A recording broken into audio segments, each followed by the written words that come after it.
Ciao amici di Archeo Sarrabus. Ciao, oggi andiamo a visitare un nuraghe che non è censito, ci è stato indicato dal pastore che pasce qua nei dintorni e dopo un primo sopralluogo fatto con il drone, confermata la presenza di questo nuraghe, abbiamo deciso con questo fresco torrido di agosto, oggi siamo il 2 di agosto, è 2 oggi, abbiamo deciso con i ragazzi di Limen Archeo Sarrabus di andare a verificare di persona questo sito. Siamo vicino a una struttura di un nostro caro amico su Zoiau, che è un ovile che è stato ripreso e sistemato e adattato per fare delle esperienze, come possiamo definirle, sensoriali. Sì, avventure esperienziali. Avventure esperienziali, dai, così. E quindi oggi, oltre ad andare a vedere il nuraghe, poi ci facciamo anche una bella cenetta qua. Un sorriso. Ci faccio una bella Va bene, insieme, dai. noi andiamo. Intanto descriviamo qua il sentierino che stiamo percorrendo, un sentierino che, come vedete, è abbastanza agevole, è stato sistemato da poco dal nostro amico Gabriele.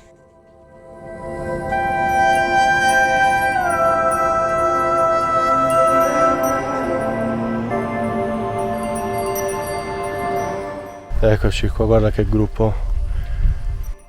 Più o meno, Giuseppe, dove dobbiamo andare? Dobbiamo raggiungere, la sommità di questa collina. Sulla sommità si trova il basamento di questo resto probabilmente nuragico, anzi direi quasi sicuramente nuragico. Let's go! Let's go!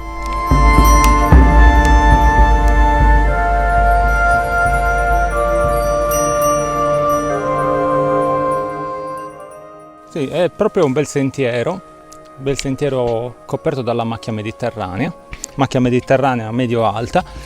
È un sentiero neanche tanto facile perché ci sono alcuni punti leggermente esposti, è particolare per tutte queste conformazioni rocciose, scisto, granitoidi, che caratterizzano comunque tutto il territorio del Sarrabus. Siamo lontani dal nuraghe, siamo direi a metà strada.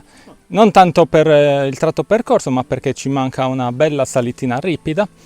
Poi il percorso continuerebbe anche fino alla cima del monte, ma penso che per oggi ci accontenteremo delle rovine del nuraghe. Eccoci arrivati al guado, o in Suau, come dice l'amico Federico.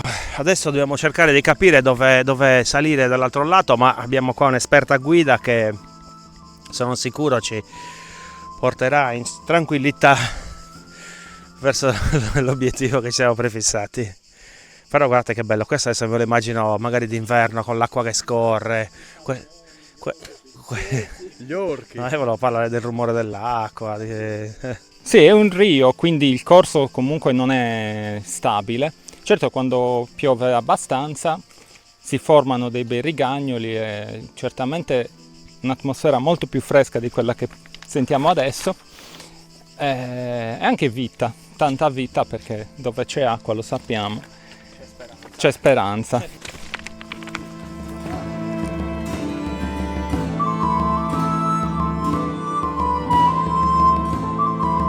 Acqua.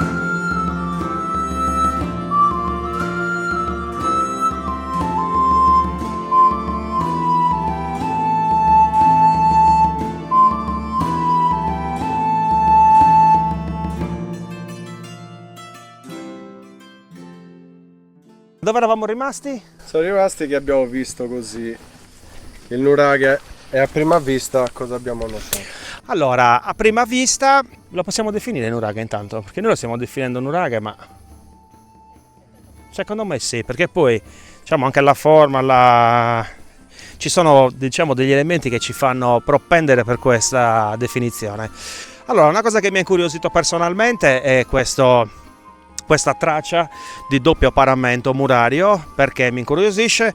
Perché la parte interna dà l'idea di essere, cioè l'esterno del muro, quindi la parte rifinita, no?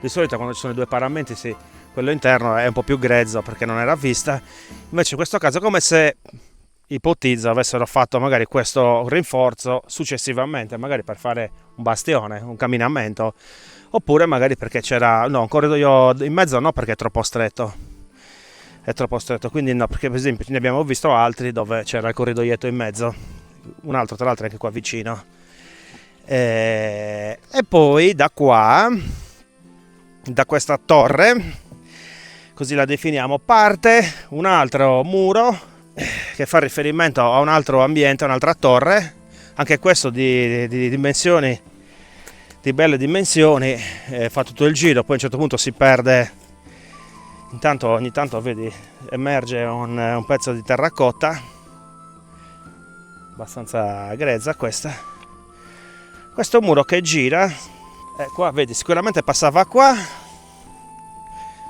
poi qua si perde, però dall'altra parte lo riprende un po'. E poi tutte queste pietre qua che probabilmente c'era sicuramente qualche altro muro, qualche camminamento. E poi ragazzi, ecco qua, guarda qua, questa è la base di una scodella forse. Sì, sembra il basamento di chissà, Di una brocca forse. Di il grezzottino anche, no? Sì. Come impasto. C'ha dentro delle pietroline, ghiaietta.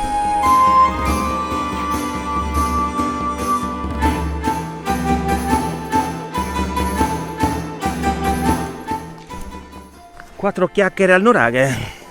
Sì, poi vabbè, questa è comunque adesso è l'altro lato, il lato est della torre, definiamola centrale, perché poi le altre sono, ce n'è sicuramente una qui lato sud e poi c'è qualche traccia qui al lato nord che è da definire, però da capire.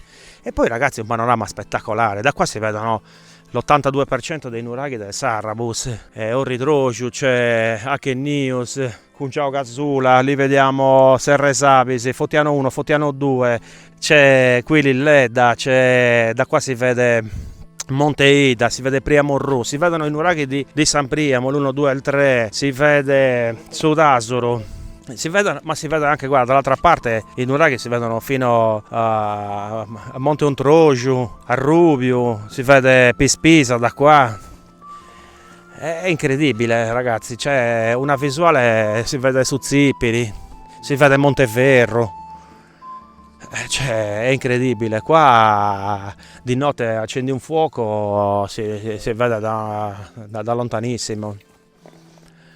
E poi gli insediamenti anche qua sopra, i 2 insediamenti censiti che poi dovremo andare a verificare. C'è riunione.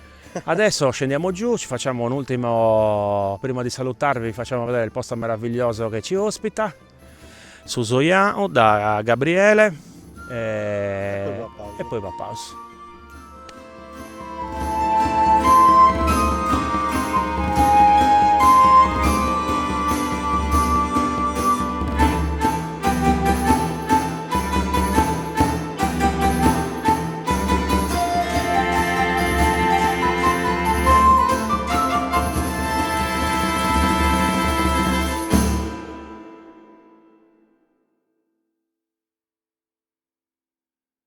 Eccoci arrivati a Susoiao,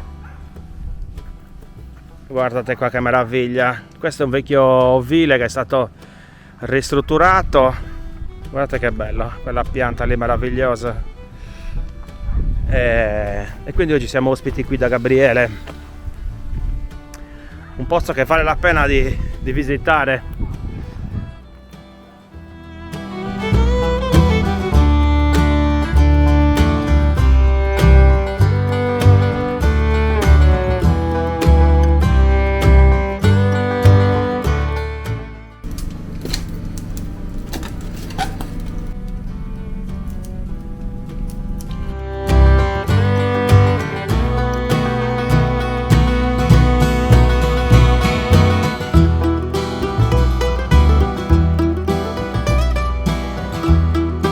Vai, Frari. siediti. Podera.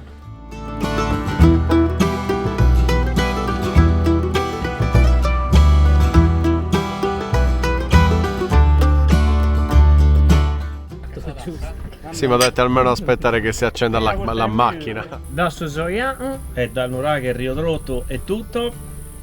Alla prossima! Salve. Ciao! A quella linea. Io lo lascio.